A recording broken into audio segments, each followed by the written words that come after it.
Good afternoon and welcome to Good Termination Gone Bad, presented today by Ron Downs and Terry Dragoo. My name is Jennifer Quisenberry and I will be your session moderator. If you have questions for our presenters, please ask those using the Q&A box, which you will find on the right-hand side of your screen. If you would like to chat with other attendees, let the group know which district you're from, or simply want to say hello, please use the chat feature which can be found near the Q&A option.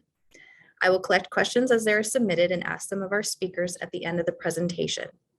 You can click the arrow next to other attendees' questions to upvote them, which will indicate that you would like that question answered as well. At the end of the session, please visit the session page within the platform to complete the session evaluation. With that, I'd like to introduce today's speakers. Welcome, and Terry.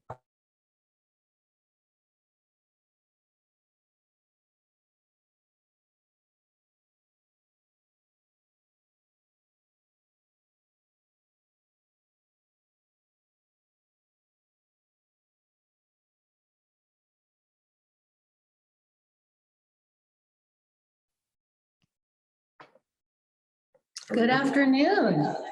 Well, hello. My name's Ron Downs. Oh, we're getting an echo. We're good? Okay. Well, good afternoon. I guess it's the last day, the last presentations of this year's annual conference. For those of that are still with us, I think that's fantastic. Hopefully next year we'll all be together in Sun River and we'll get to do this in person. So for those of you who don't know me, I'm Ron Downs. I am General Counsel at Special Districts, and with me is... Who are you? Oh, I'm Terry Dragoo, and I am in claims, and I've been in claims here, I think about 14 years, but I have about 30 years experience or so. So anyway, I'm really happy to be working with Ron Downs, although I have a lot of questions for him today. We'll see. We'll see how it goes. Yeah. So what we're going to do today is two things. We're going to break this into two parts. As you notice from the title, it's whistleblowing/retaliation, good termination gone bad. And what Terry and I have tried to come up with is a scenario that reflects our collective years of experience. As some of you know, I've been around special districts for probably most of my 32 years of practicing law and representing a lot of you folks. And so we've seen a lot of similar types of scenarios. There is some common scenarios that come into play in these kind of cases. In any event, what we try to do is put together not a skit, but kind of a just to set the stage for you. We're going to play back and forth and read a scenario that we've created.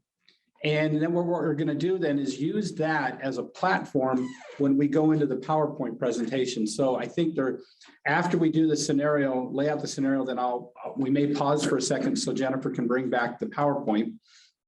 Is that right? Yep. Okay. And then what we'll do is we'll talk about the elements of a retaliation claim, a whistleblowing claim, and then there may be some breaks and some back and forth about how that really applies to our special districts, to you folks. Sorry, Ron, you'll notice that as we go through this scenario that we've created, that you're going to notice all sorts of things that you'll see again in the PowerPoint. So pay close attention to our scenario. Yeah. Do you want to start that off, Ron? I will. So let's start. Here's the scenario. I am the chief of a fire district. Okay. It could be a manager level in an irrigation district, a port. It can be any place that has a management level. But in this scenario, I'm using a fire chief as my position. So I'm the chief. It's a small fire district out in Eastern Oregon, anywhere in the state. I have only 5 paid employees and I have 50 volunteers.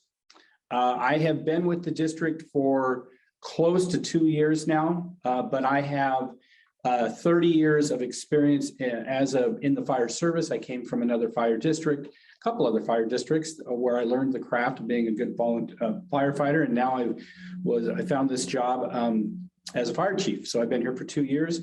I have, as I said, 50 volunteers in this organization. And one of those volunteers is my daughter.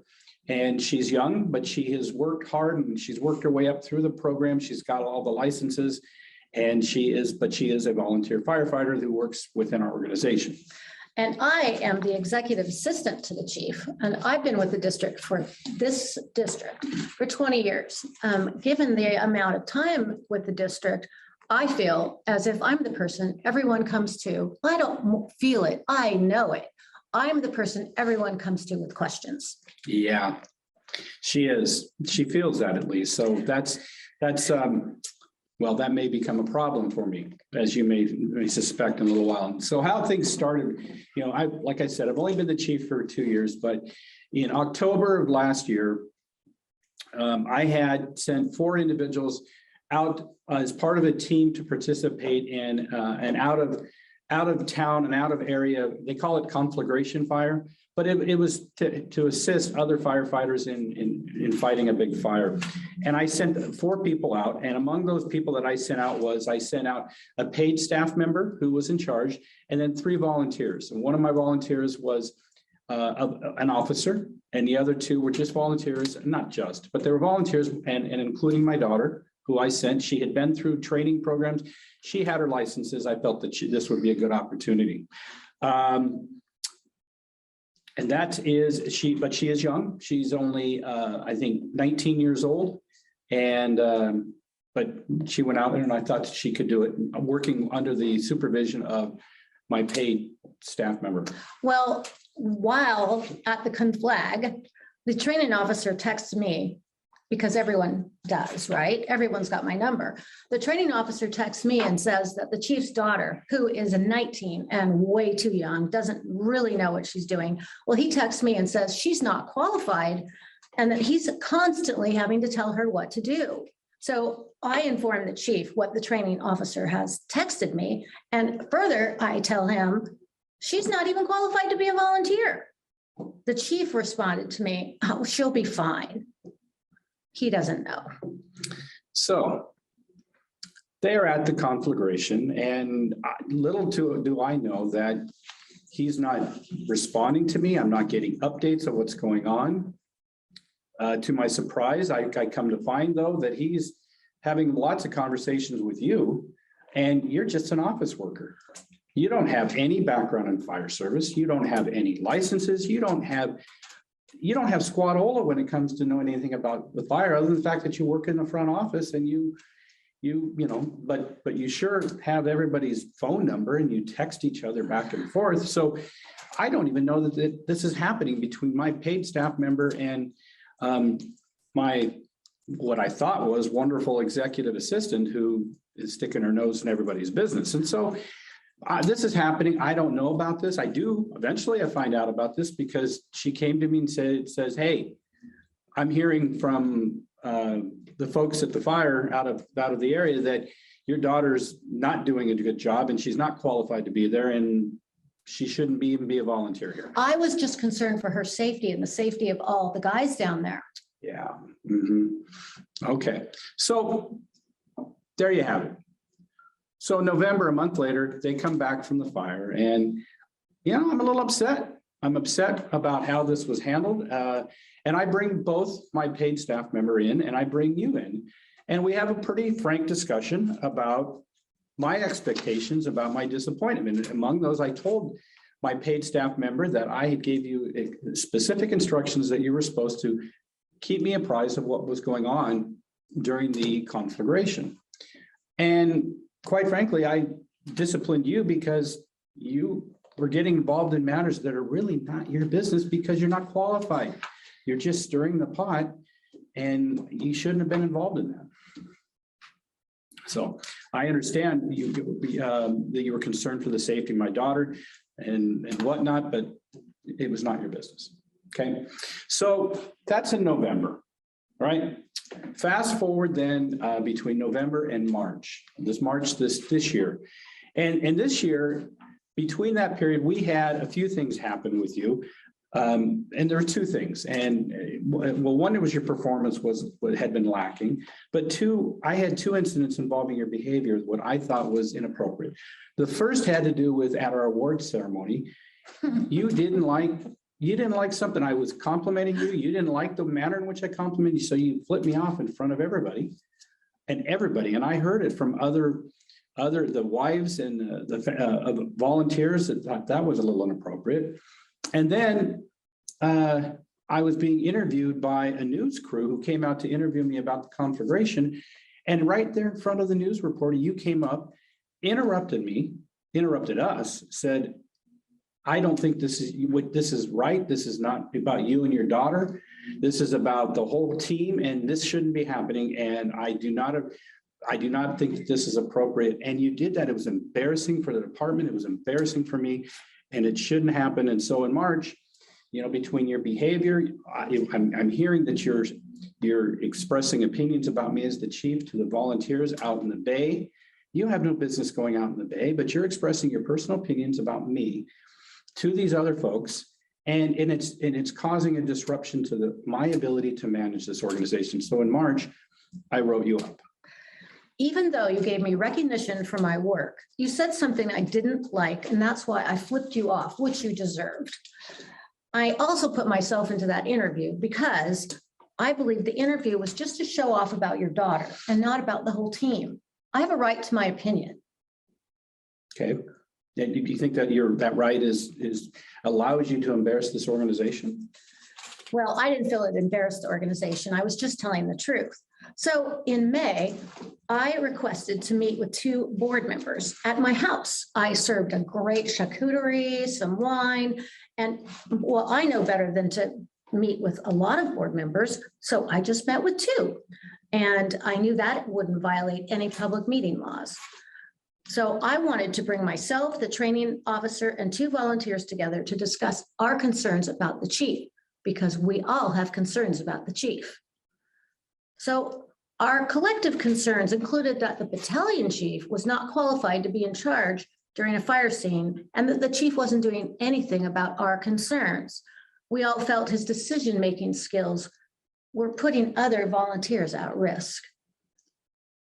We also shared that because the chief's daughter lacked a driver's license, she wasn't qualified to be a volunteer at the district. The chief again refused to do anything about it, so we had a chat about it. During this meeting, the training officer provided the chief a 46-page document about his daily concerns. So clearly, I'm not the only one concerned. So in May, I hear about this now, and then so May comes around, and it's time for your annual performance evaluation. And in many areas, I give you meets expectations. I do that. In fact, I gave you meets expectations in all areas except your behavior at the banquet, your behavior in front of the news crew, and then your behavior in having these, what I think was a secret meeting. You shouldn't have had the secret meeting. We have a personnel manual. And in that personnel manual, it has a chain of command. I expected you to follow that chain of command, but you didn't. You went over my head. You went directly to these 2 board members, and that shouldn't have done. So I reprimanded you for, among other things with your behavior, I reprimanded you in May for violating the chain of command policy and going over my head. That was in May. So then in June, you're at a board meeting, and it's your job to create the packets of materials for the board members. And during the board meeting, you made an inappropriate comment to one of the board members related to the packet, which was embarrassing. It was in an open board meeting. And then when we had over a break, members of the community overheard you referring to him as an ass. Well, I didn't say that. He is an ass, but I never said it. Well, that's what's being reported to me. So that was in June. And so then in July, I overhear that you're now asking other volunteers. Again, I've talked to you about this over and over again since clear back in November, about you stirring the pot with other volunteers. So what do? You go to the volunteers and you ask them to come complain about me as the chief directly to the board, and you don't even, and then you go so far as to say, but don't mention my name. Don't mention your name because you don't want to bring yourself into this. That's inappropriate for somebody who is the executive assistant to the chief. That never happened. Okay. That never happened. Well, then in July, 2 volunteers In July, one of the two volunteers who met with the board, they got into argument with me over my handling of a decision regarding another firefighter. And based off of his behavior towards me, that was inappropriate how we had a discussion. He didn't like the answer I gave him, so I discharged him based off, and he was a volunteer. So I said, your services are no longer necessary. Then shortly after discharging this volunteer, one of the other volunteers, and mind you, these were two volunteers, I will tell you that they met along with you at your house to complain about me to two board members. But the other volunteer, I didn't ask him to step down, but he stepped down, and in the process of stepping down, he told me that he was leaving, that he could no longer work with me. He felt that I wasn't receptive to criticism. He felt that I was incompetent. He felt that I made poor management decisions, all of which I disagreed with. And so he left. The reason those two valued members are gone now, our team members are gone, is because you're a vindictive individual. They blew the whistle and you're a vindictive individual. Well, you know, that we do have a chain of command and none of you followed it. So in August, I met with you again to discuss your behavior. You were not being loyal to myself, nor were you being loyal to the chain of command. You argued with me, and in the end, you said to me in a defiant tone, I would never change, Chief. That's how I am, and I'm not going to change. So, you know, based on this statement, it's apparent to me that you're not going to change. That's right. You're going to continue to argue with me, defiant. You're not going to support me nor this department. You're not going to be loyal to me. I am supporting the department. Well, you're not supporting me, and I'm the chief. And this is an at-will, or under a personnel manual, it's an at-will employment. And so based off of that, I don't think that the relationship can be mended between us. So I'm terminating you. And in your termination letter, I will tell you that I'm letting you go because of your behavior, because of your performance, and because you're you violated the chain of command and going over my head directly to the two board members. I completely disagree with your decision. How am I supposed to come with my complaints are about you? How am I supposed to go to you first? How? Well, that doesn't make any sense. Well, because but we still have a chain of command, and you're supposed to come to me. And I, you know, you gave me a complaints clear back in November about the questions you had, and I answered them, and I told you that it's not a problem, but you didn't like my answer. You dismissed me because sufficient. I'm not a firefighter. Well, how's that have anything to do with it? Because you're admitting you're not a firefighter, and which is another admission that you're getting your nose into things you shouldn't. Even though I don't have qualifications to be a firefighter, EMT, or paramedic, I still had a reasonable belief that you were making poor decisions. I understand that. And you're not qualified to be a chief. I understand that. So shortly after my termination, a long-term volunteer told me, because people tell me things, that the chief had a conversation with him in which he stated that he was cleaning up the district and had gotten rid of 3 to 4 individuals who were a problem. He didn't provide specific names, but it seemed to be consistent with the fact that 3 individuals were among the 4 who met with the 2 board members. Does that seem suspicious? No, not even a little. One, I never made that statement. You have to look at the source. They're not trustworthy. And 2, I haven't discharged the other paid employee. He's still here. He's still working. He does a fine job, and I've never discharged him. So that's just not a true statement. The training officer has confided in me, because who doesn't, that he thinks it's just a matter of time till he's let go. Well, you've been let go for your behavior, for your disruption, and for your not being loyal to me, and for violating the chain of command. Well, now I'm going to file a lawsuit, and I allege that your decision to terminate my employment was for my blowing the whistle on your mismanagement, violation of policy, which includes your daughter, and decisions that affected the safety of all of us. Okay. So with that said, that's the scenario, and I'm now going to have Jennifer bring us to our PowerPoint. And I'm going to have a drink of water just because I have to sit here with this employee still, and it's giving me dry mouth. It's exhausted being her. Exhausted. Okay. All right, we're good. You said you want to try the clicker? Yeah, I'm going to try the clicker. You might, I've already guessed, we're live today. Yes, we are. So what I created now is in this PowerPoint presentation is, I'll go to the first slide here. You created it. I created it. I see. I did. Okay. Because you don't know what you're talking about. So that scenario, what we try to do here is, we'll come back to the scenario as we go through the elements of a whistleblowing claim.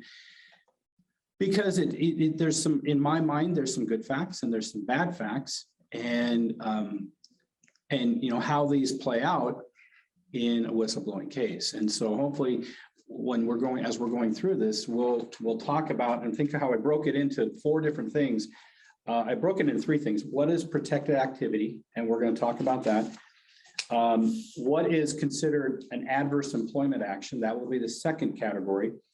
And then how to defeat a claim of whistleblowing, or how to avoid a claim, really, whistleblowing and retaliation. Right. And so we're going to talk first about what is a protected activity, and then we'll break that into what is opposition, what is it based on, and what is the standard, and then we'll follow up with the best practice. But what you see here in this opening, and it's a fairly long intro, but it's, you know, with special districts, you will typically see a state and a federal component related to retaliation. It's usually an adverse employment action, and typically what we'll see is a belief, or at least an allegation, that the reason that you were terminated was because you did many things. It could have been not just blowing the whistle on what you think is a violation of law or mismanagement, or a public health and safety concern. It can be things like protected classes, like race, disability, age, gender, things of that nature, if there's complaints. And so even though we're just talking about it in the context of whistleblowing, I think it's probably good to recognize that you can have a retaliation claim based off of other protected classes. So any opening comments before we move on? We see employment claims quite a bit in claims and litigated cases. The predominance of what I handle are the larger employment claims. So larger employment claims are where we pay out the big money. And what we hope to do today is give you some tools where you can hopefully avoid these kind of cases where you have to see Ron and myself, and not just at the conference, but that you would have to see us with a lawsuit, because these can be very costly and they can be very time consuming, but they're very common, extremely common, and they can get big verdicts. Because if you think about it, everybody on the jury probably has had a job. Everyone has had an employer. And sometimes people on juries have a prejudice against employers because of that. They can put themselves easily into the plaintiff's place. So that's a comment I wanted to make. No, that's a good comment. The other part that I would add to that is in the litigation, when Terry talks about the costs. You know, one of the things that if you haven't been through a lawsuit, get ready when it happens. It's this day and age, there is so much document production, requests for production, data, metadata, text from phones, text from personal phones, emails from personal computers, emails from board members from their computers, and text. And you know, the practical of this is that if you're a board member out there, you don't even know how to pull some of this data off your phones. And so then we have to get forensic people involved. Mm-hmm. It's very costly. You know, I've seen cases where you're producing thousands of pages of records, potentially.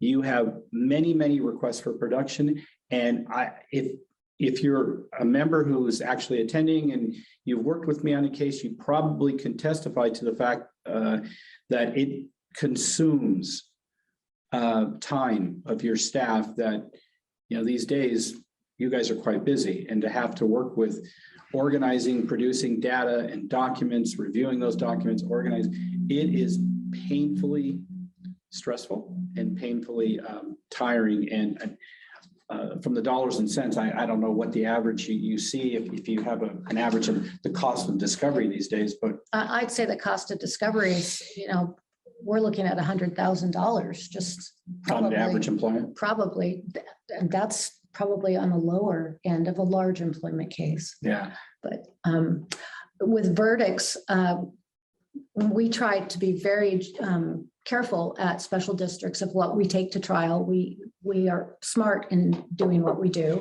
and we decide whether things will be settled or whether we will take things to trial. And so we're not usually hit with big verdicts because of that. So we try to be very smart on it. We've got a great attorney here with Ron, and we have great claims people too. So that being said, let's move on. So with that in mind, I'm going to go on to the next. There we go. So retaliation, as I told you, we're going to break it into two categories, and then the third category is more of a best practices. So the next few slides is going to be what is a protected activity, and to prove a whistleblowing claim, it has to be a protected activity, meaning you have to oppose certain actions. You have to oppose certain actions based on. And so this first slide is opposition. What constitutes opposition? Well, opposition can include bringing an internal complaint. So if somebody comes internally and comes to you as a board member or manager and brings an actual complaint of a certain activity that is a public concern, that it rises to a certain level, but you're bringing an internal complaint, or you threaten to file a charge or complaint, or you refuse to obey an order because of reasonable belief that that order violates the law or is mismanagement, or you reject conduct that you feel that the employee feels is, a violation of a statute or discriminatory, or they actually file a complaint or lawsuit. Or the bottom one there is, and sometimes is where you have an employee who provides information.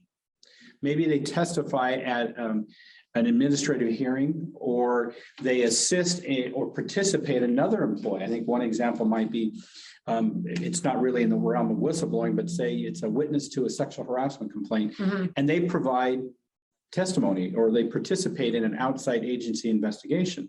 That's protected activity. So that's opposition. That's, as we call it, opposition. Or they provide negative information about during an investigation or proceeding or hearing. All of these things are what I call opposition.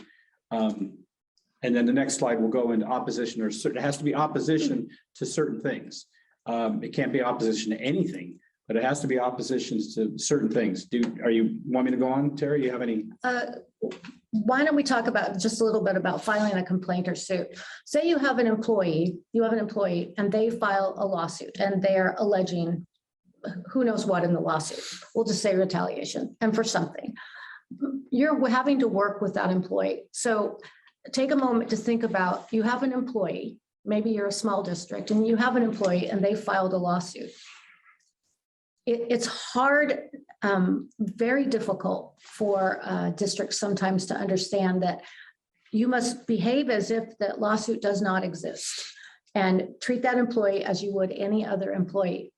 But it's very difficult, but I always bring that to attention because I've had a lot of questions from districts about, well, how do we treat that person when they filed a lawsuit?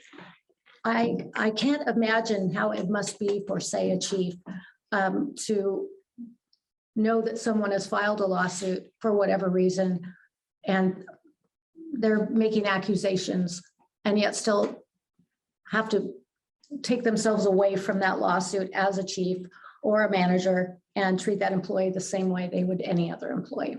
Okay, good. That's a good point. So moving on. So the first thing is they have to oppose. They have to have a report. It has to be a protected disclosure. And so in this case, so they oppose either, their opposition is based off of either a discrimination, based off of a protected class. And those protected classes can be gender, race, age, disability, things of that nature that we typically see. It can be based on sexual harassment. So they oppose, they submit a complaint, they even participate in an investigation regarding sexual harassment. So it's based off of these categories, or OSHA, health and safety violations. The fourth bullet point down there is one that we see is what you'll see in Oregon statute under the specific whistleblowing, is that they oppose, they make a protected disclosure or protected report of mismanagement or a violation of the law or wasting of funds. That's what you see as whistleblowing under the 659 statute. You know, and the problem there is really if somebody makes a complaint that you're violating the law, okay, that can be pretty, it has to be pretty specific. Wasting of public funds can be pretty specific. Mismanagement sometimes is the vague one. That's hard to sometimes put a finger on, but I think the Court of Appeals has helped us understand what they're looking for, and we'll talk about that in a little bit. And then the last bullet there is they've opposed activity that I think is wrong based off of requesting a reasonable accommodation under the Americans with Disabilities Act, any kind of leave of absence, protected family medical leave act, pregnancy related medical problems, you know, those kind of protected activities. So you have an opposition based on any one of those. And so if it falls within those categories, it's arguably protected activity. And this next slide here, that first bullet point under what's the standard. And what the standard is, I'll just read it to you, is that so long as the employee has a reasonable and good faith belief that he or she is opposing a practice that violates the law, constitutes mismanagement, or a waste of public funds, then the opposition is protected. So as long as they have a reasonable belief, that's pretty. So if they have a reasonable belief that the chief's mismanaging something, that's protected. Yeah, and if you think about reasonable, that's kind of a vague term, right? Right. And most courts will say, well, that's really a question of law for the jury to decide what's considered reasonable to this jury or in this community. But our Court of Appeals has said, well, yes, but there is a certain level standard that has to be proved what constitutes a reasonable. It has to be, you have to have objective evidence to support that. Okay. And so it's just not, you just can't have somebody say, I had a reasonable belief, therefore anything I say is protected, because that's not the law. So what would be an example of that then? What's not considered a reasonable belief, and we'll go to that. Okay. Okay, we'll talk about that. The next thing there is quid pro quo offers. Quid pro quo is this for that. Okay, there is a typo there. I put the word not, and I think that you probably should scratch that out. Quid pro offers related to work, meaning if you have, if an employee comes to you and says, I think you're violating the law, that decision violates the law. It's a violation of the public health and safety standards. And I'm going to go to OSHA and file a complaint. And you were to say, you can keep your job if you don't do that. That would be a quid pro quo. You shut your mouth and don't go to OSHA. There, you keep your job. This for that. This for that. And that's not protected. That would be a classic protected. So it is protected. It is. And so I would, that was a typo on my part. Okay.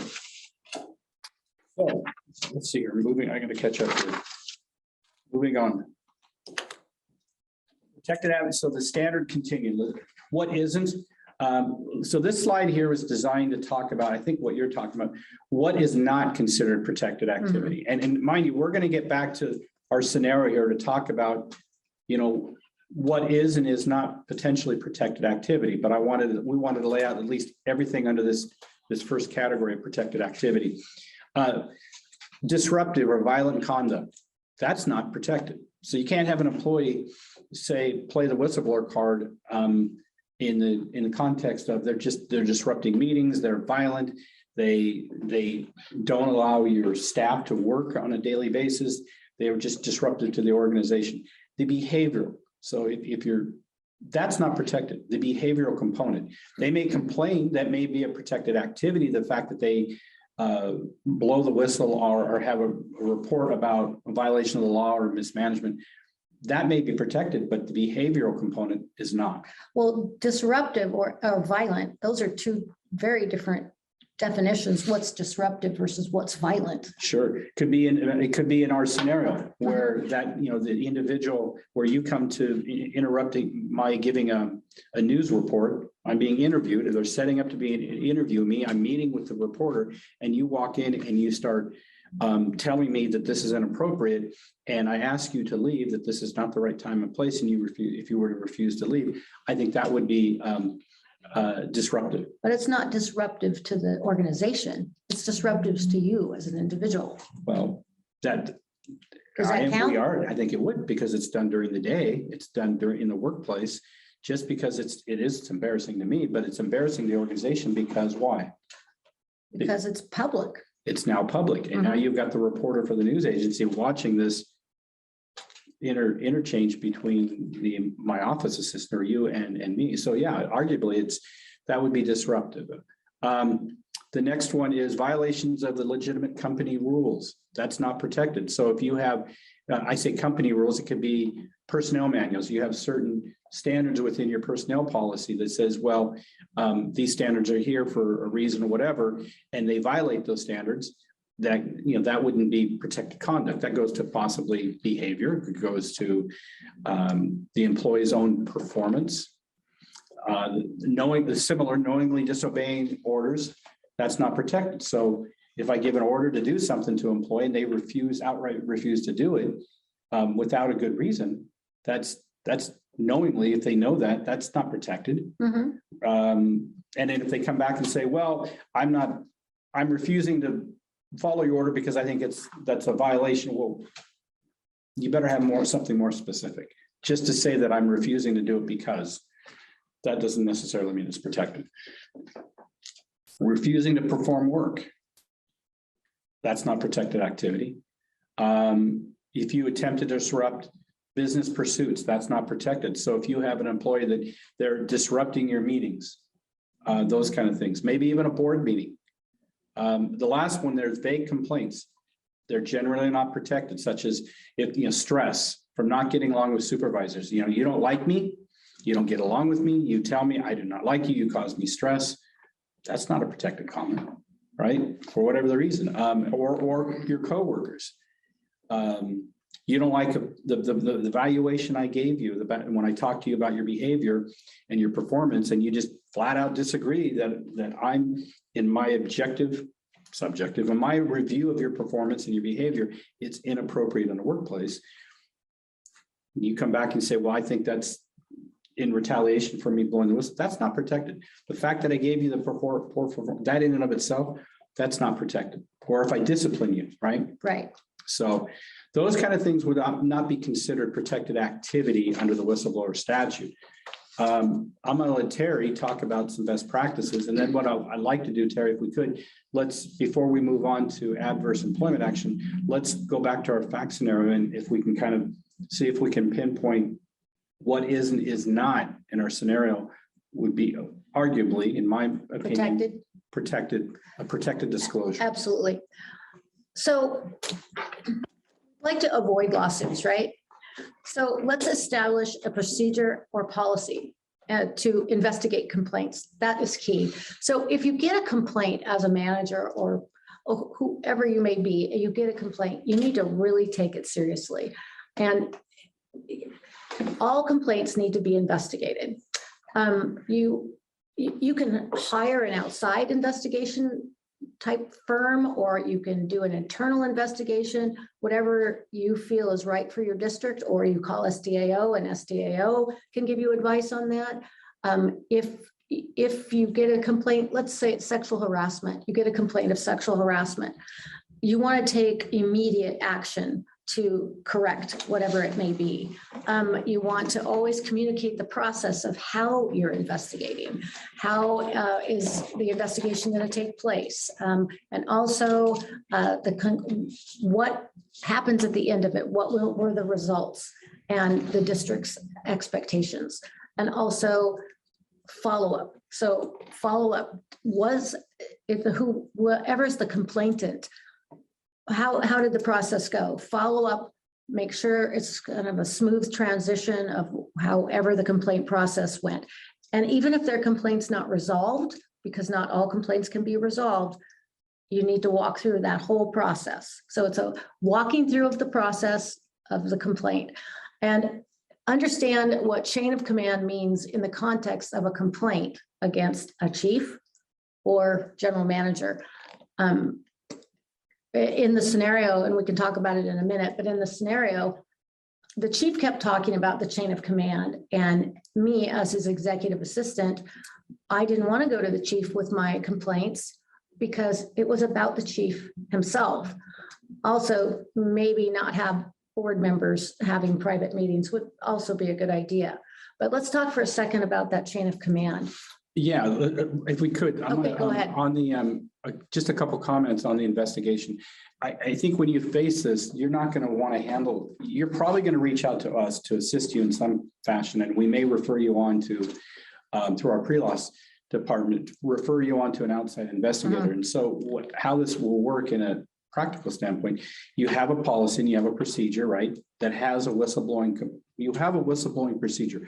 I think our sample policy, special districts policy that you can look at has a procedure, a whistleblowing policy that, and a lot of the managers out there, you know about this policy, you know how it works, but it's always a good opportunity to review that and understand it. Because I guarantee you the employees know it. And again, it says treat all complaints seriously, but when we say investigate thoroughly and objectively, it's okay to say that I may not be the right person to handle this. I may not be as objective as I think I can be. And if that's the scenario, you're in that situation, you are much better off to bring in an outside, and there are outside investigators who know how to do this. It removes a really important component. You place that objectivity back in the hands of a third party who can look at it. And so recognize your strengths and weaknesses and internally when you're handling these matters, and ask yourself, am I the right person to do this? And it's okay if you say no, either because you have never done it before or because you're just too close to the parties, which happens a lot for our members. When we talk about communicating the process, fifth bullet down, it's important that staff understands the process and what's going on. So they're not just left out in the lurch to find out what's going on. That's when they form opinions. And I'll tell you, one of the key things is follow-up. And I've said this before in lectures, is sometimes we get complaints. You get a bully complaint, an EEOC, administrative complaint of discrimination or whistleblowing. And you've done everything right. And so the question then is, well, why did you bring the complaint? And often what is said, the response is because nobody ever got back to me. Right. Nobody ever got back to me to say they took my complaint seriously and they took the steps that were necessary. They followed the policy, and these were the results. You don't have to give them all the, tell them what everybody said, nor should right. But there's follow-up to close the loop. And sometimes that single step can alleviate. Now, the question might be, who is the proper person to do the follow-up? It might be your district council, it might be a supervisor or you, but if you are the one that has the complaint brought against you, you certainly are not. And that's what gets me then to, understanding what chain of command is. You had a question to me about that. The chain of command in our scenario. So in our scenario, it's not uncommon in the fire service chain of command, right? And we don't see it. I haven't seen it so much with other types of districts, but the chain of command, it means what it means. And it's an important, it certainly is an important aspect, and you see it in the fire service throughout the nation. So, but the point that I want to make is that when the complaint is about you, whether you're the chief, well, what takes backseat? Chain of command or protected activity under the law, whistleblowing? And I would suggest to you that whistleblowing, what chain of command would take a backseat to that? The law is the law, and you may have a policy, but if the complaint is against you, it's better to step back and say, yeah, there is nobody, I report to the board. Therefore, then I need to remove myself and say, I'm going to refer you to the board and let the board handle it. And then if it gets to the board level, the board may bring in an outside person to do the investigation and report back to the board, but you've completely removed yourself. It's different though, Terry, if it's a supervisor that the complaint is about, then they can follow that chain of command, and you as the chief can decide what is the best approach, right? Right. And chief may handle it if he feels confident, or he may outsource it again. Right. I think that you make a really good point when you say, am I the best person? And I think you will have to ask yourself that question. Am I the best person to look at this? And if the complaint is against you, the answer to that is a resounding, in my mind, no, because it will look terrible eventually if it becomes a lawsuit. It won't look good. It won't look fair. Right. So. And the last part there, in our scenario, we talked about, and I want to talk a little more about our scenario, but in our scenario, just since it's on the bullet point there, the two board members meeting, going to the individual's house, is that a good idea? Now, I understand the why, because as board members, you want to be receptive and open to your staff, to the public. You want to be good stewards for your public, right? And you want a good charcuterie board. Yeah. And so, but there's an inherent problem with that. And one of the one that's most, I think, alarming is that two board members. One, you're not, you may think that you're a board member, but when you're out meeting with employees, the public, anyway, unless a quorum of the board has authorized you to do that, you're just a citizen and taxpayer. You're not acting for the district. You're not acting for the board. You're not even board members. But the perception is still that you are a board member. And so there's a perception problem. There's a problem too about whether or not you have created a liability that you didn't have the right to do. So it's not a good idea to be doing that. In this particular case, in scenario, it's calculated that I don't want to have a quorum. Right. I don't want to put them in a position where I know that you knew that they were not going to violate quorum laws, public meetings laws. So I brought less than a full number of board members. So that's the first problem with that. The second problem is that you've left the other board members out, right? And that's not a good idea, because now you have 3 other board members, 4 or 5 other board members who, what's going on? Why do we not know about this? We are elected officials and we need to have a part in this process. And so it's in this scenario we created, it's not a good idea. It does happen. I understand why. I would just encourage you not to do that, because it can create a problem for you. So, and when we're getting back to some of the other things that and on the best practices, I think that was the last. It was. I think, yeah. So before we go on to adverse employment action, so I want to summarize this part. It has to be a protected disclosure, all right? And it has to be opposition that's based off of, mismanagement, violation of law, wasting of funds. And it has to be, that's the first thing they have to establish. One thing that is not day-to-day conversations, and I'll tell you this, and so you were I think we talked about this a little bit about, well, what in the list that's not considered. We talked about disruptive conversations. Right. What about statements made during the course of your day-to-day interactions with your staff?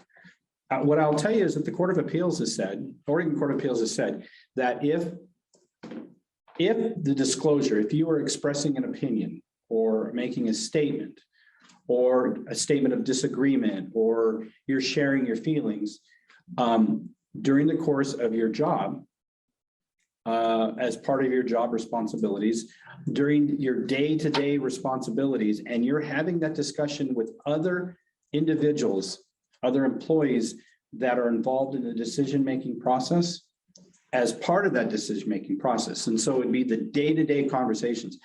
That's arguably not protected activity. It's not a protected disclosure based off of what our Court of Appeals has said. And there's a reason for that. Those kind of day-to-day discussions made by individuals, that's not really a public concern. It's not necessarily concerned about violating the law or wasting public funds. It's just how to perform certain tasks, right? And you don't like the way someone performs a certain task. That's not a protected disclosure. Does that make sense? Yes. Yeah. So getting back to our scenario, what are some of the things that we see as not protected? Let's start with what's protected. And what do you think that, since you were the one that's doing the blah, blah, blah, blah, blah, why don't you tell us what you think was a protected disclosure? Well, I think it was protected when she complained about the daughter. Okay, because the daughter was in violation of what she had a reasonable belief to believe was endangering public health. public health, Okay, which had to do with her being incompetent and also not having a driver's license, okay. which was against policy. It's against policy. So that might be an example of something that would be considered a protected disclosure. Mhm. The question is, is that considered, this, is it beyond the day-to-day? Is it a public concern? Maybe yes. Maybe. No. Yeah. But that would be arguably a protected disclosure. Anything else? What about comments that you think the chief's incompetent? No, That's just too vague. that's day to day. And it's Yeah. also, yeah, It's just data. Plus, you're somebody who are the confidential executive assistant to the chief. right, I mean, arguably there is a degree of loyalty there, correct? correct. Yeah.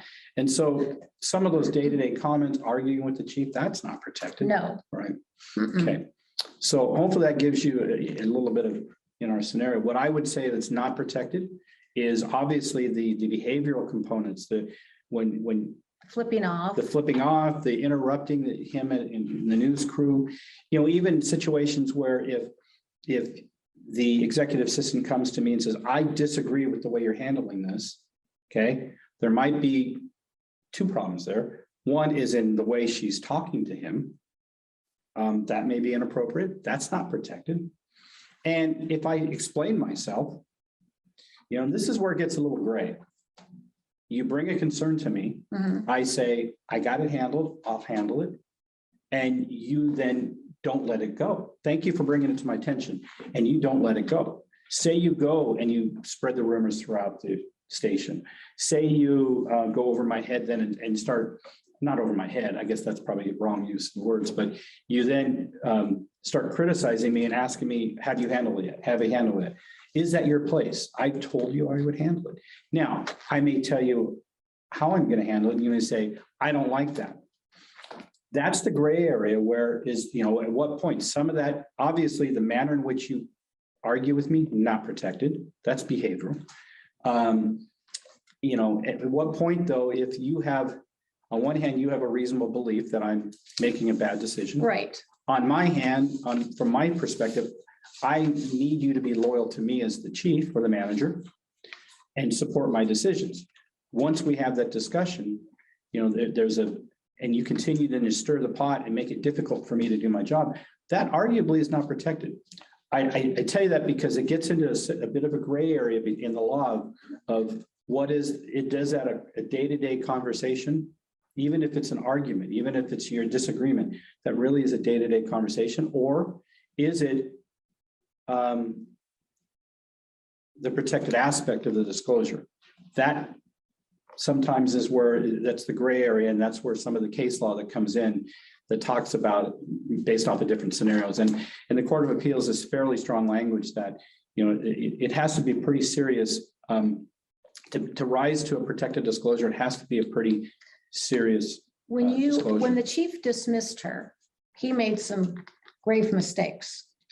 Well, that goes to causation. Yeah. Yes. And we'll talk, that's the Okay. second aspect of that. Okay. Yeah.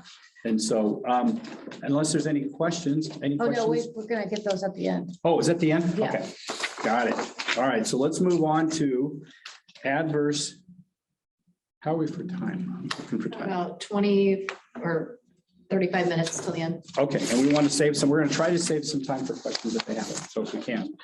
Okay, so the first component was there a protected disclosure? The second component of a whistleblowing is that was there an adverse employment action? What you might see if you're involved in this, you see an adverse employment action, you see, is there a causal connection between the statement and the end result? Meaning, I blew the whistle, and because I blew the whistle on you, certain things happened to my job. I got terminated. I got terminated is the classic, that's the big one, right? So this first bullet point, this first slide here says, what constitutes an adverse employment action? Well, denial of a promotion. Okay, that's pretty material. That has, that has a substantive component to it. So that would be an adverse refusal to hire me for a job because I blew the whistle. You deny me certain job benefits. You demote me. You suspend me or discharge me. Those are pretty classic because they're fairly material. They're substantive. The second one, you threaten or you reprimand or even a negative evaluation, harassment because I blew the whistle. Well, you did give me a negative evaluation. She had it coming to you. You gave me a very negative evaluation Well- after I blew the whistle. Well, that's because nobody likes you. Oh, So the third one, refusing to grant me a leave of absence. I blow the whistle on you, and then I want to take a leave of absence. I want to go on vacation. You say no. That might be material. Providing inaccurate or negative references. Okay, that has a material effect on my ability to get another job. Transfers that the charging party, meaning you in this case, clearly cannot perform. So you blow the whistle on me. mhm.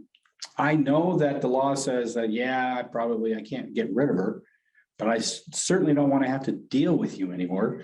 And so I'm going to just transfer you to another office, another station, and you can work down there and I never have to see you. And yeah, it's going to be clearly different job, different duties, but and you can't do it. And so if you can't do it, then I'm going to have a legitimate reason for terminating you.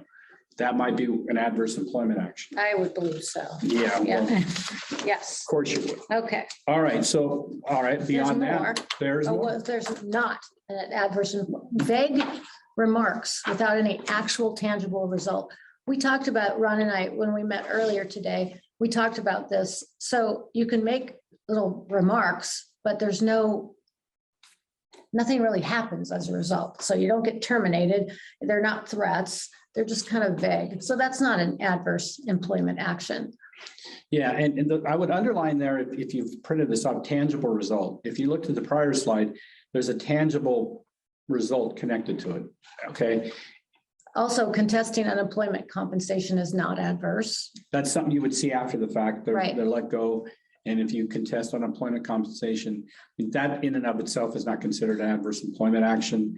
There can be many reasons, but that generally is not. And I've had an employment claim where people did make a claim about this undesirable work assignment and transfer.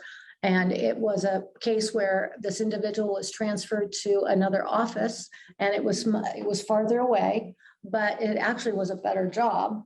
But they said that it was retaliation, Right. but there was no loss of benefits. In fact, it was a better job, It was a better job and better benefits or same benefits? same benefits. Same benefits. So arguably, the courts have said that's not what we see as an adverse employment action.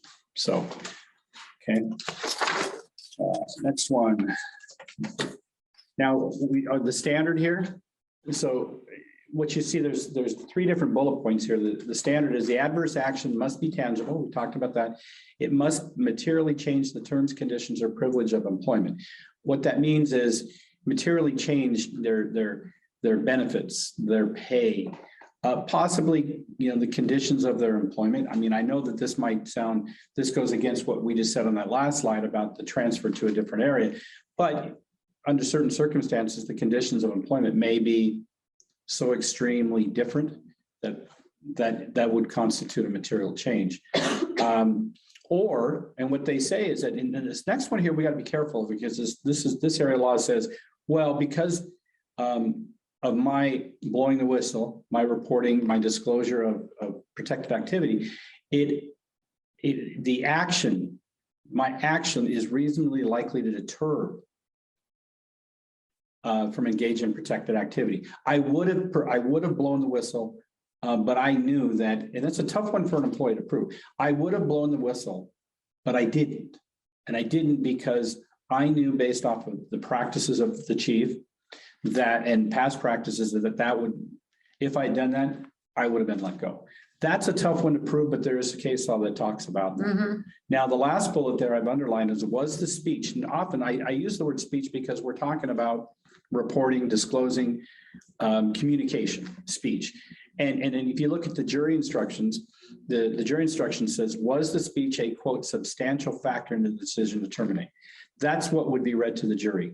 The jury would have to determine whether or not the speech, the protected disclosure, Mm-hmm. was a substantial factor in the decision to terminate. So if we look at our case, Yes. you brought up the issue of causation. What do you think about that? Do you think that because you blew this, you engaged in whistleblowing activity, you went over my head. Do you think that you're doing that was a substantial factor in the reasons for me letting you go? Absolutely. And why? Why is that? Because you even put it in the reason I was terminated. You noted my behavior and violating the chain of command were among the reasons for your decision. Right. I did it twice, You actually. did it in my termination letter and you did it in my review. Right. So in two different cases, I had written you up and I had put that in there. In the documentation, there was documented evidence to say that I am disciplining you and then I terminate you for many reasons. One, because you're a thorn in my side. I'm a thorn. And two, and you don't know what you're talking I about, don't know what I'm talking about. but which are all good reasons for why I should have let you go. You should have just let me go I for should that. have, yes. But then I went, took the extra step to say, and in writing, Mhm. you went over my head because I blew the whistle and violated the chain of command. And that is one of the reasons I let you go. That is called a smoking gun. It is. And so that's why, we had in our scenario, good termination gone bad. We had ample reasons I had ample reasons to let you go. You did.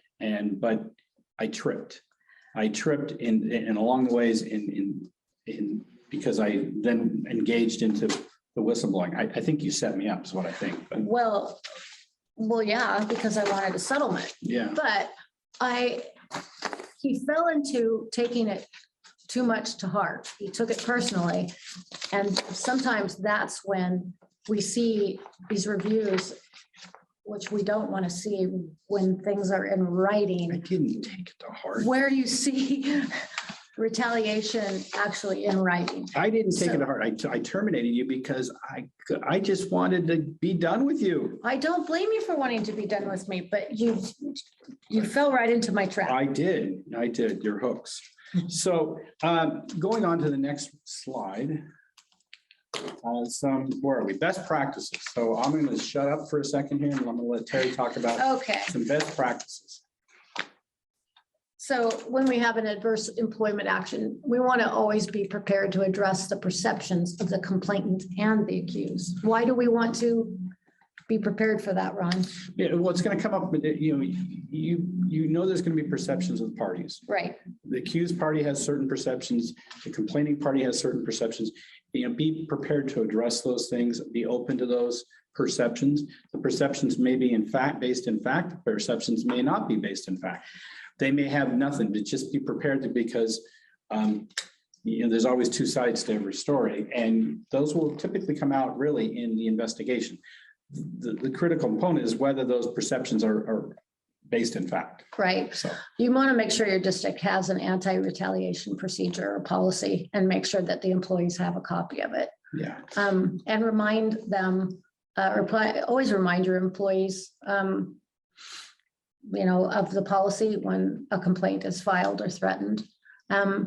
Always good to just keep that available to your employees. yeah, and that's what we talk about, the whistleblowing policy. You have it, it's granted, you have a pretty thick employee personnel manual. Make sure that, sometimes the last page or the first page is the employee's acknowledgement. They signed it, acknowledging that they received it and reviewed it, they've read it. Often employees don't. It's still an important document for me to have. Obviously, if I'll have that and I will put that in front of them in the deposition, I'll say, is that your signature? Yes. Is that your signature on the date? Yes. Would you agree with me that you were in writing, acknowledging that you received the personnel manual and you agreed to follow it, correct? Yes. Then what ends up happening is did you know that this policy? Well, no. So even though you said you did, you signed it, you never actually reviewed it. No, I didn't. But it's still an important aspect in litigation to have that. So make sure that your staff have the policy manuals and specifically the whistleblowing policy, so they know that this is an avenue.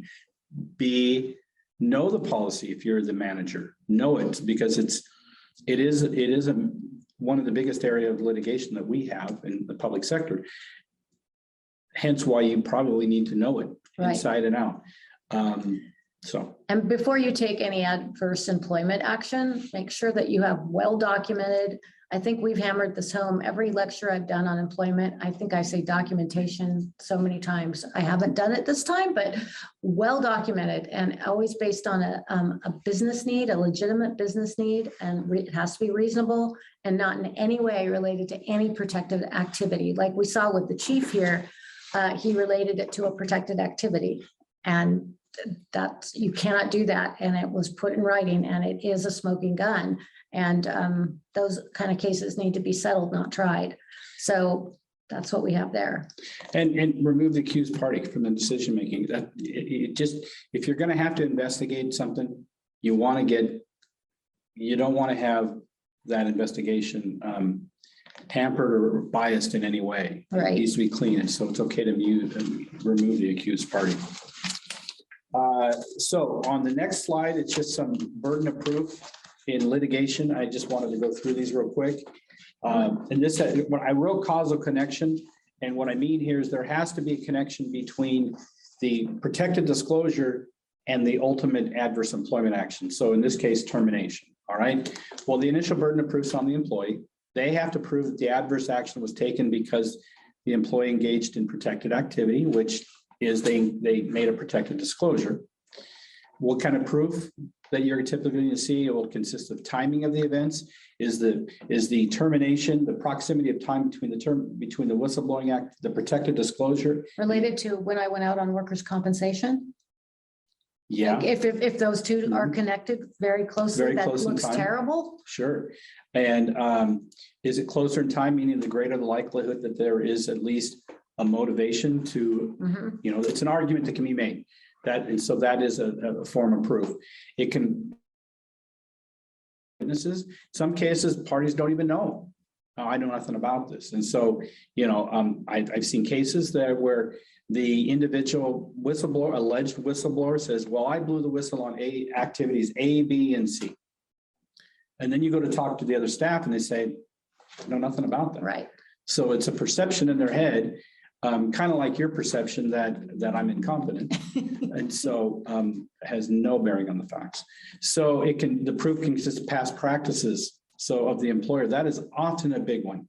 As managers, you look at how have you handled similarly situated situations in the past, individuals in the past, circumstances in the past, because sometimes when you're on the stand, you can get tripped up, is where you handle a situation differently with an employee under similar circumstances in the past in a different way. And then you get questioned, well, why did you not terminate this person who complained about the same thing, but you terminated this person who did complain it?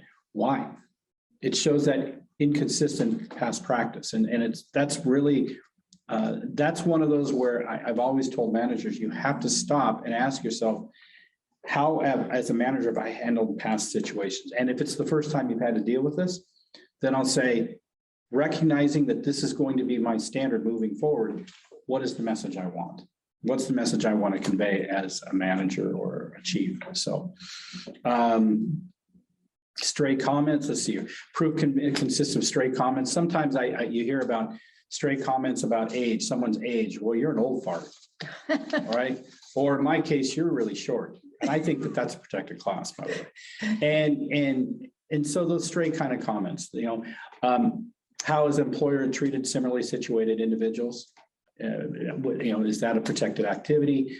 Other proof also consists of a lack of evidence supporting. So this is on the employer. If the employee comes back and says, well, there's no proof that supports your legitimate business reason. I say, I'm letting you go because nobody likes you, Terry. And so you come back and say, well, there's no proof of that, right? So if you can disprove my theory, right? Or if I can't prove your performance was deficient, that can come back to look like I'm looking for a reason to let you go. And on the burden of the proof on the employer, the last bullet point there, you have to prove that there was a legitimate business reason for the adverse employment action, or letting you go.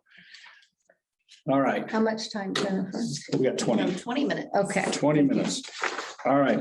So I put this, how to defeat a claim of retaliation. Maybe that's probably not appropriate. I should have said how to protect yourself from a retaliation claim. Maybe that's a little better. But, we have to be in a position where you produce evidence that you had a non-retaliatory reason for the adverse employment action. So that's documented testimony, oral testimony, and there's a whole list there. Insubordination, refuse to perform assigned work.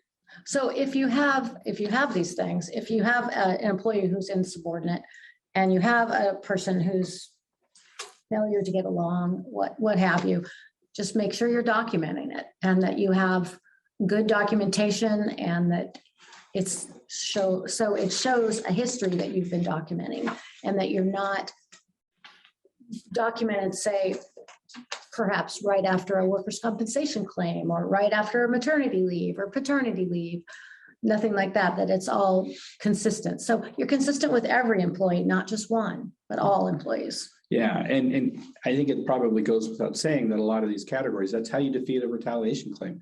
That the reason I'm letting Terry go was because she was insubordinate, because as you all know, she was insubordinate. She refuses to perform her work. That's all documented. She failed to get along with others, well, me.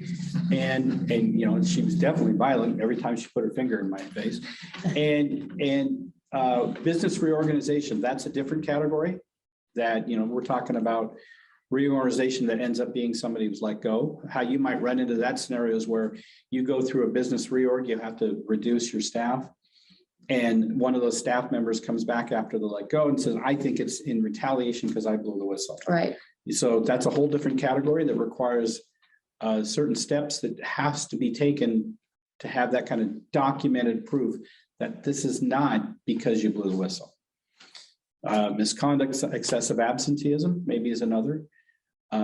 Progressive performance, if you have that in your policy manual. And as Terry said, be aware of the smoking gun document, which in this case we had 2. So let's see. And I think we've talked about this in the past. Yeah. You have your policy, you provide training to your management and your staff about the policy. You show support when those complaints are raised. And that that is important. Show support. Because ultimately showing that support and resolving the issues, I would like to think that that's going to resolve a lot of the potential cases. Right. And like we had already said, treat individuals who file complaints like every other employee, Yeah.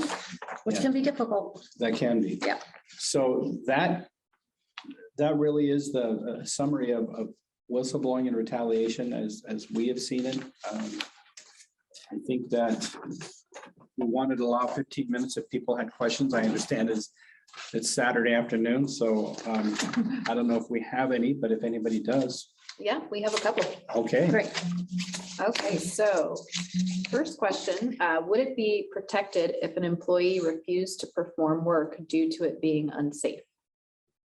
So that's a great question. So the question is, if you have an employee who says, if I understand correctly, they're saying, I'm not performing I can't do this because it's not safe.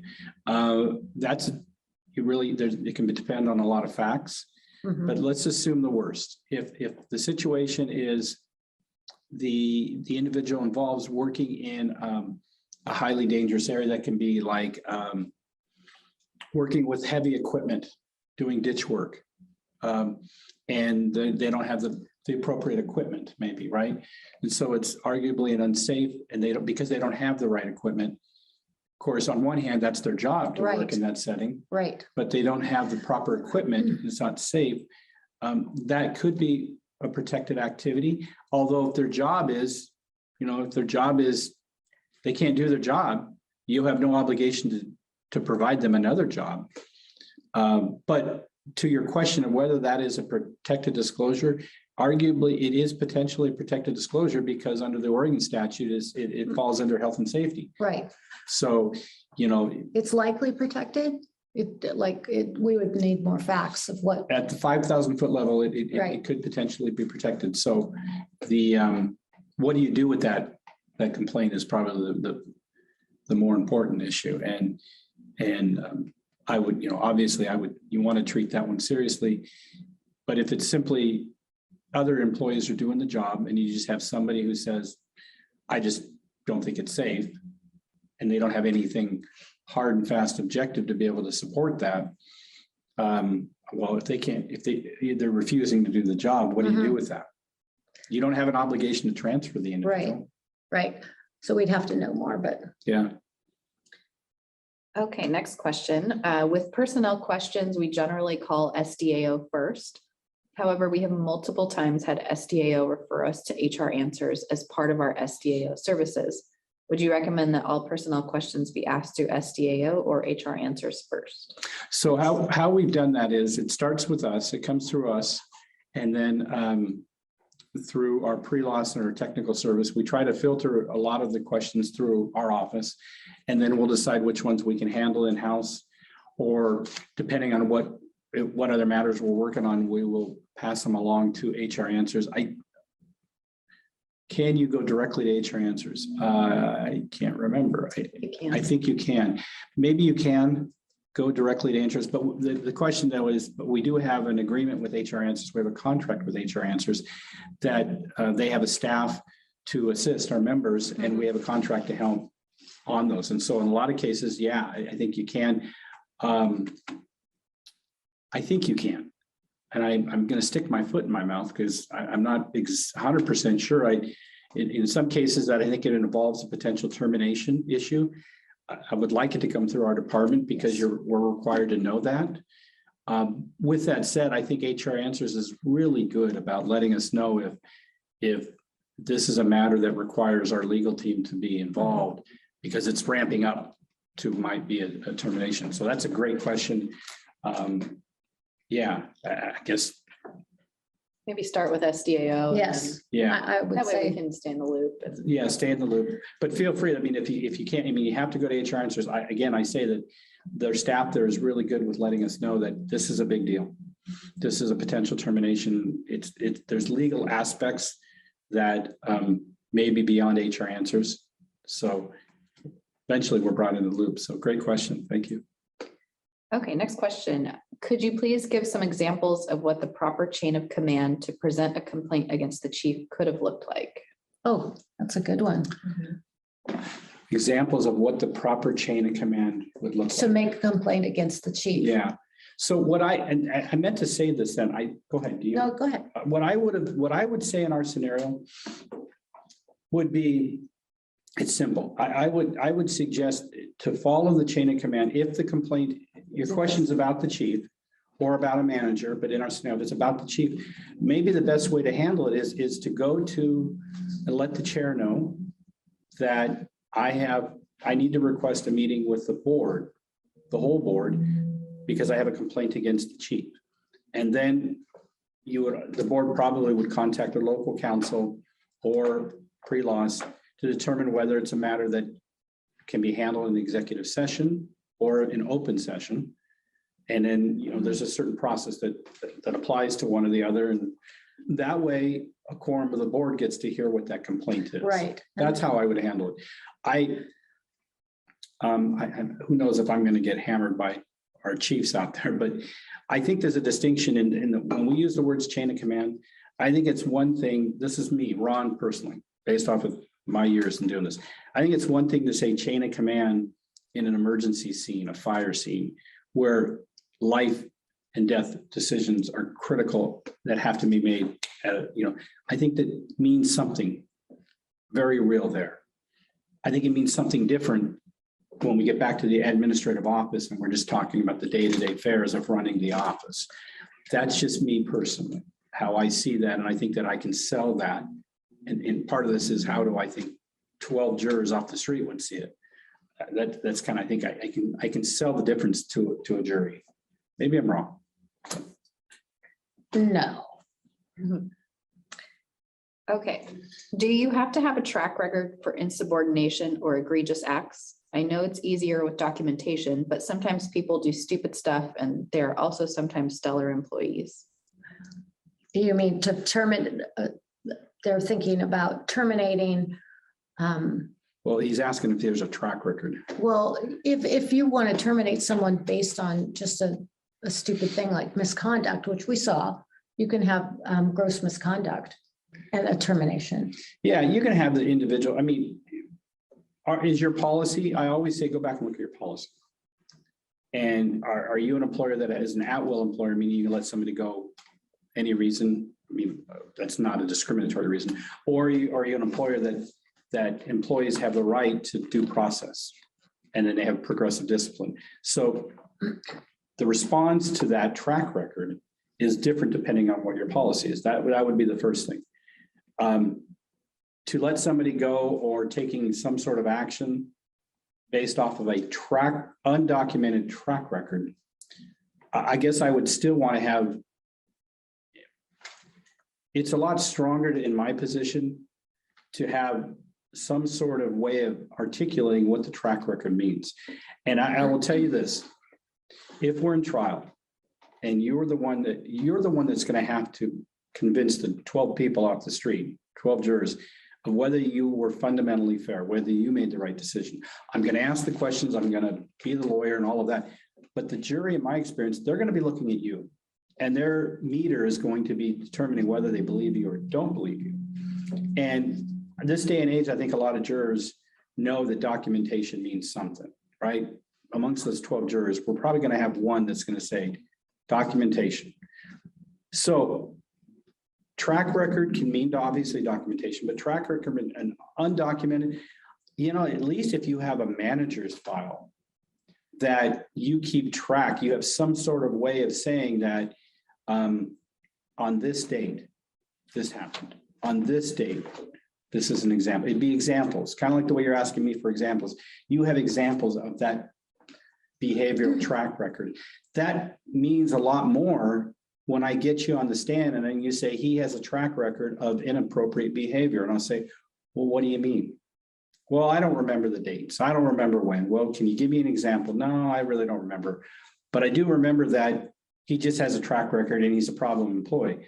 Well, if you're a jury, you're going to hear that and you're going to, well, that didn't give me much. And on cross-examination, the lawyer's going to say, so you're telling me he has a track record of bad behavior, but you don't have anything documented? One thing I want to mention right now is, as I'm thinking about it, is you want to make sure that you are giving regular reviews to your employees, regular performance evaluations, because it's terrible when Ron and I have to defend a case when we have seen maybe 2 reviews in an entire history of someone's employment. So do your reviews. Yeah. So I hope I answered that question, but have something. You got to have something to be at least, when you're on the stand, so you look like you were fair. Mm-hmm. I mean, that really is the bottom line. Were you fair? And hope I answered your question there. So there was a follow-up question in the chat. I think it had to do with the giving examples of the proper chain of command to present a complaint. Okay. She asked the meeting with the board, would that be a public meeting? A good question. So it would start, if you look at the executive session statutes, it would probably start with that. The individual would come to the chair and say, I have a complaint against the chief that I want to talk to the board about. The chair would say then, I think under the executive session statute, I don't know exactly which one it is. I think it's the very first one. To hear complaints about an employee or officer of the district. I think that would fall under that. So you could have that meeting in executive session. However, under the public meetings laws, you would notify the chief that there is a complaint about you that's going to be heard in executive session. And then if the chief came back and said, no, I want to have that heard in open session, he has that right. And so that hearing then would be, as a matter of right, he would be able to have that hearing in open session. So. Is that it? That's all I'm showing for questions. Well, thank you all for paying attention to us on a very beautiful Saturday. And here's to keeping those terminations from going bad if you have to do them. Well, I've enjoyed being with you. I certainly enjoy being there in person. I enjoy having all of you in a room, and I get to wander around with my cup of coffee, and inevitably I hear some sort of short jokes by somebody, and I just get to enjoy your company. And I miss that. And it's been 2 years now, and I crossing my fingers that we get to do this next year in Sun River together. So you can continue to pick on me. Yeah, we'll see you next year in Sun River. Thumbs up. Cheers. Bye. Thank you, everybody. how'd we do?